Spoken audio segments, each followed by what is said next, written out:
Hi, I'm Violet Valentine. I wanted to make a little video. I made a video for Zoe Wolf's I Saw the TV Glow Glitch Twitch art show, which I'm really excited about. If you don't know, in May 3rd, Zoe Wolf, who you should follow on Twitter, she makes this amazing glitch art. And like, I did not understand that glitch art could be as good as it is. I've been aware of glitch art my whole life. I spent my 20s at art shows in tight jeans with PBRs.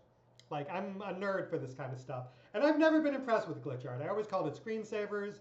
I always thought it was kind of like not like no, I'd never seen anything that impressed me. It wasn't for lack of looking until I found Zoe Wolf's work, who is a virtuoso of the medium. If you've not seen Zoe Wolf, go to her YouTube channel. Fight Club's an amazing entry point. That's the one I like show people. I'm like, check out Zoe Wolf. I like stay up every night just watching Zoe Wolf videos, getting high, and just appreciating what she does with the medium, like the complexity of like what she's doing, the craft and the thought she's put into it, and the way she juxtaposes different effects to like tell stories. And like what she's doing is like on another level. She has like elevated glitch art to like a truly valid and very exciting and fresh and new art show. And the fact that she's remixing I Saw the TV Glow on May 3rd on Twitch is going to be sick.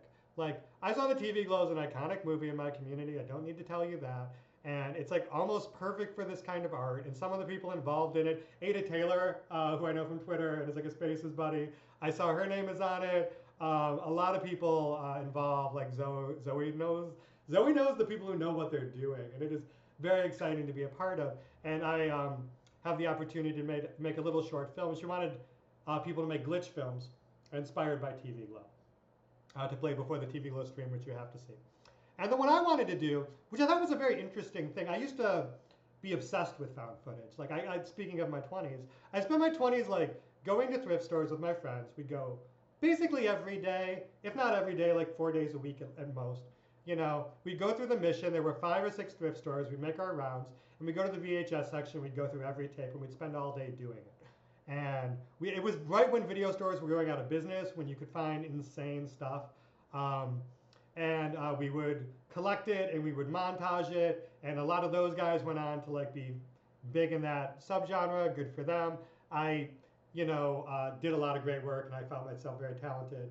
And I loved my work. I put so much work into it, and I love doing it. As tedious as editing is, the most tedious art form, certainly one of them. I suppose like there's some pretty tedious forms of art. People who make things with sand, people who arrange sand, that sounds tedious. A lot of art can be tedious, but editing is truly tedious. And but it's so satisfying when it's done. The experiences I can have with videos, as someone who really did grow up on TV, who really did grow up on like music videos and weird art. Like when you just like lean into the art side of it and fucking have fun with it and just go weird. I've definitely made some stuff I'm really proud of. And that's like a thing most people don't even know about me. Like I'm presenting myself as a filmmaker and blah blah blah, but like, I mean, I consider that just like an art form that the frustrating thing about that art for me was though, is I would do something. I made this music video once. I projected. I made these graphics and it was all Lisa Frank inspired. I love the color scheme, and I would project it on who is over there? No one. And I would project it on people doing dance moves, and then when I edited it, each clip to my eye would make my eye like stray in a different way, and I would do patterns so that while you watched it unconsciously, your eye would be kind of like moving in like really pleasing patterns. And I thought that was like, when I was making it, I thought I'd created like a new form of music video. Like I thought I had like a new form of art. And then you release it and it does good, but like, I never got the like people didn't say you created a new form of art, Violet. They said I liked your music video. I'm like, but what about the eye thing? Like, what about all this like in my head, like artistic shit that I would like get totally lost in? That video did pretty well, but it had its own other, I won't get into it. But as an example of video art and how much I love it. So the opportunity to participate in TV Glow Glitch thing was really exciting. When I don't usually explain art, obviously, that's not me. I'm not someone who explains art. I think it cheapens it. I find engaging with art you don't understand can be really fascinating. I find, excuse me, let me see if I have any liquids. Perfect. Thank you for joining me. Oh, that's the good stuff. I find engaging with art I don't understand, especially concerning found footage. A lot of what I found engaging about found footage is watching something from a different culture, a different perspective that you do not have the bearings for, and taking that in and like not knowing what to make of it. I find that to be a rare experience to be able to have, to like see something and be like, what the fuck is this? Especially in the age where like, YouTube has existed now for 20 years. You've seen everything you can possibly imagine on the internet. To me, it's very fascinating to engage with art that I have no frame of reference for, especially from other cultures. And then you learn about it after. You have that initial experience, which is so difficult. And then if you enjoyed it, you can learn more about it. However,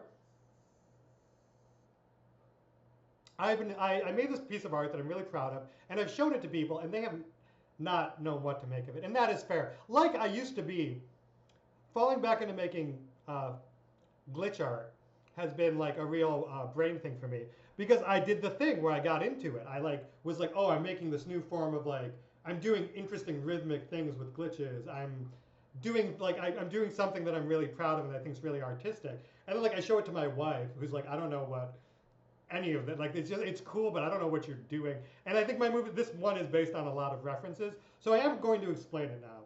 At exactly 6.5 minutes in, we finally get to the point of the video where I explain my art project that I will be screening on May 3rd with Zoe Wolf's Twitch thing.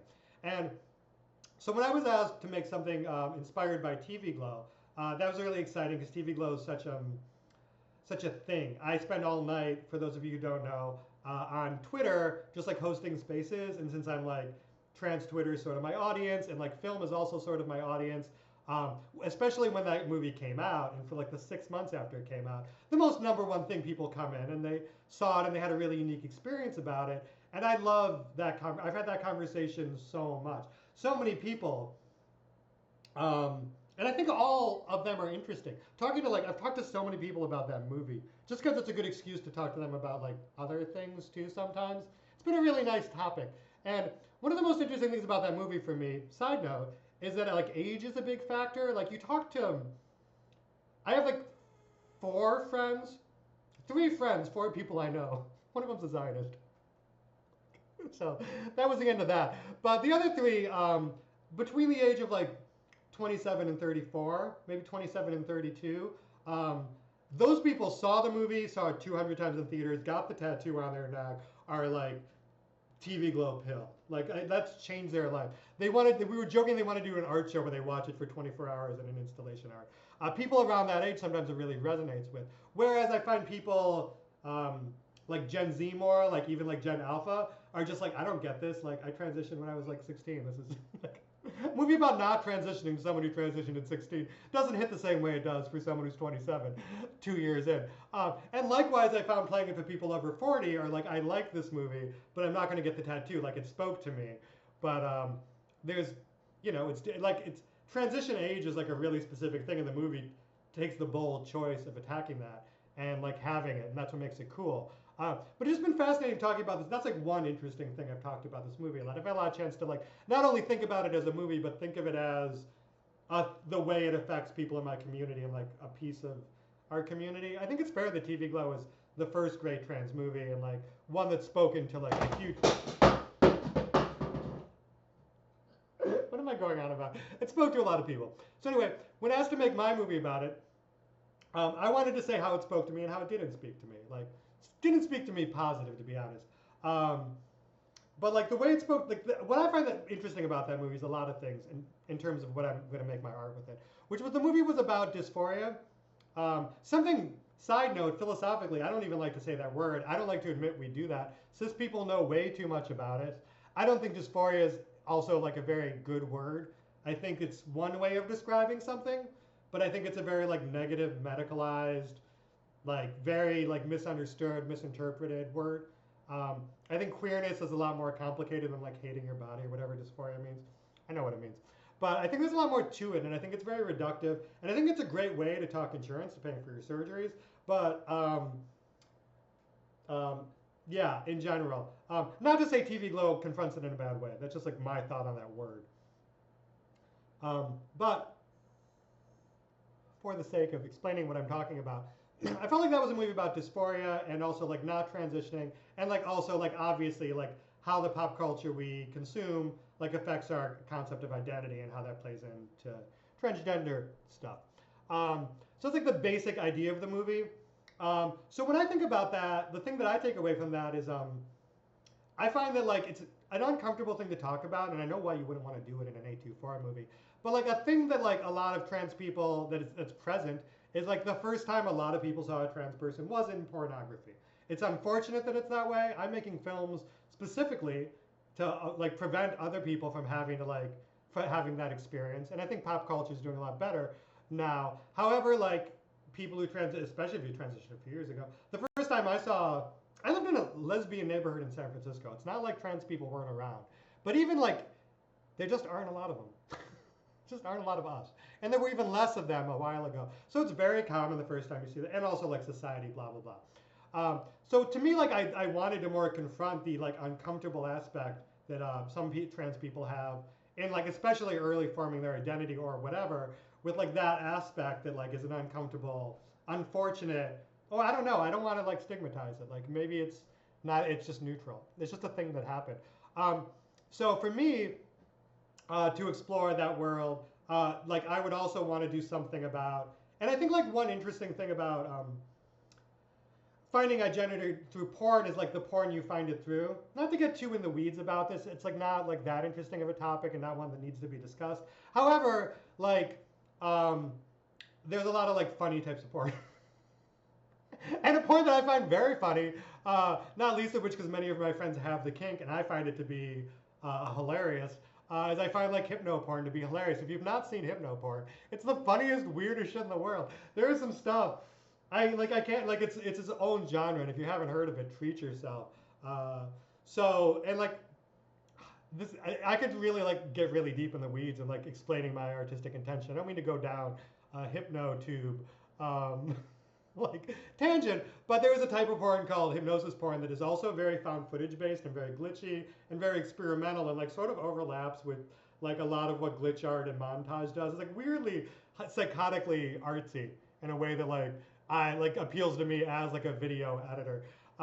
Usually like it's like compilation clips and like words about like oh like you're gonna suck whatever like just like porn, right? But like there's a lot of it that's like a little like within that there's subgenres, and there's one that's like almost wholesome because it doesn't have a lot of the more problematic stuff that's very common to the genre.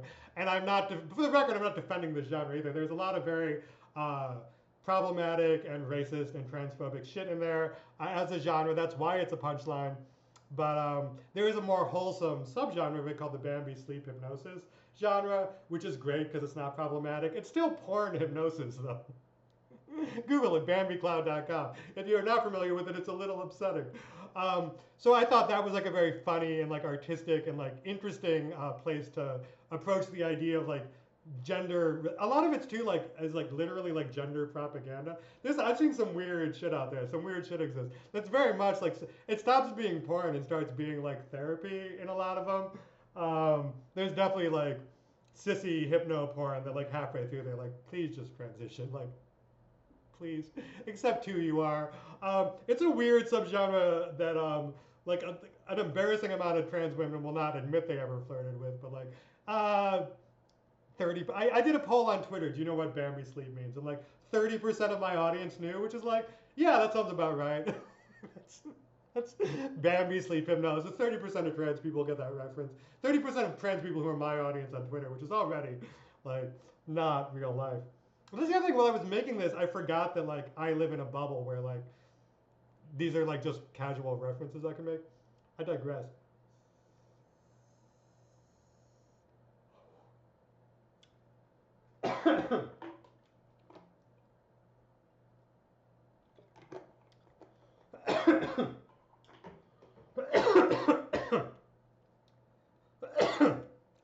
Excuse me.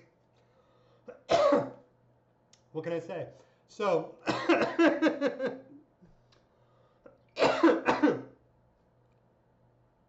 so anyway, hypnosis porn. So, the lore, the story of my art piece is the other thing too, before we continue, so that's hypnosis porn, which is an element you need to understand to get my work. And one of them is bimbification, which is a funny, silly word. I'd like to acknowledge that up front, that it's a silly, made up, goofy nonsense TikTok word that's like not a real thing. But at the same time, also a very funny metaphor for some gender stuff. Um, that's like more silly and fun and goofy with it. I had a friend who always said she liked to get a little silly with her gender, and like, why not? Like, it's all made up nonsense anyway. Like, have a little fun with it, kids.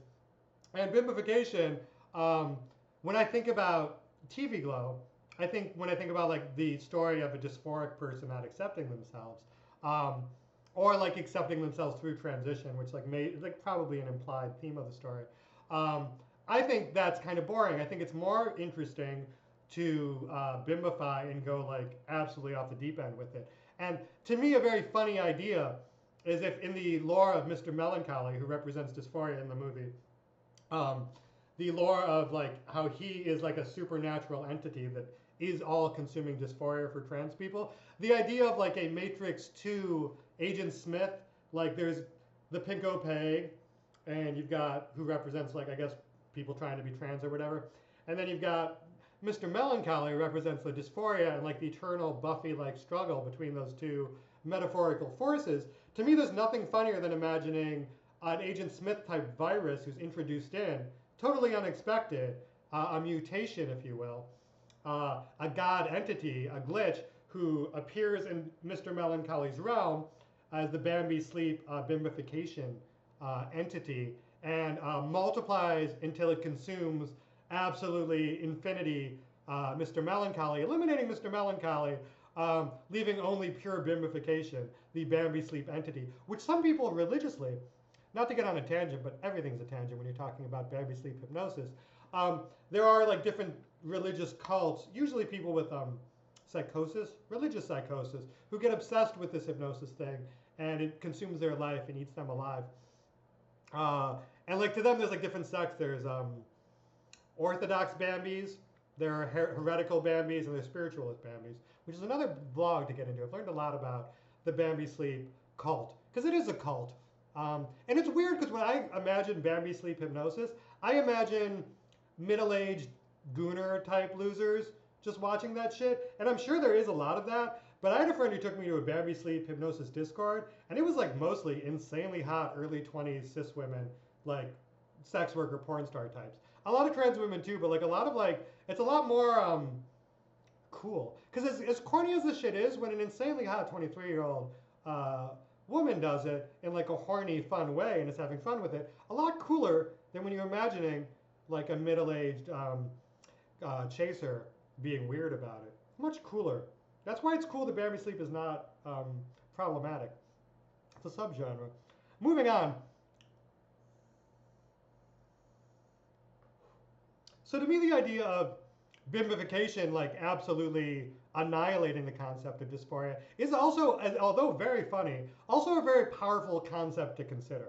The idea that dysphoria can like be reframed and like something arguably better or worse. There's like a lot there, and that's what I want to explore. Like I don't need to explain what the themes are and like what the question of it is, which is at its core, if there's a thing that represents dysphoria and a thing battling dysphoria, the idea of a third thing coming in that is like a mind virus that is bimbification, let's say, for example, that transforms you into. I knew a bimbo. I was gonna cast a like certain like very like my favorite bimbo porn star. And when I asked her to be in the movie, and she's like crazy plastic surgery, did it from a young age, just like truly an inspiring icon for people who want that life, which is a niche, but it's a niche I'm a part of. If I had $1 million, I would look silly as fuck in 6 months. I'd have boobs out to here, which hopefully by the end of the year I'll at least have them out to here. That's $13,000. I don't know where to get. Then this is like another $13,000. Or you get expanders for $26,000 and you just go till you like lose your mind. Which I feel like I'm a little old to spend. I feel like it's going to take long enough to get my tits where I want. I don't want giant like bimbo tits at 60. That's weird. I digress. So I talked to this bimbo porn star that like was very inspiring to me. Like, and she told me the most fascinating thing she told me. She said she has no K-fab. She has no pretending. She is, when I see a character in her pornography and she is being a dumb bimbo slut, uh, who also like most bimbos are like super into dirty talk and super crazy good at it. And she said that's who she is 24/7. That is not a character she puts on. It is not an act she is doing. It is who she is. She is like literally. She said she'd never like um, had a serious job. Like her entire life was just being a sex object for wealthy men and like embracing that and like going like deep, deep, deep, deep with it. And to me, that was like a mind blowing moment that you could do that.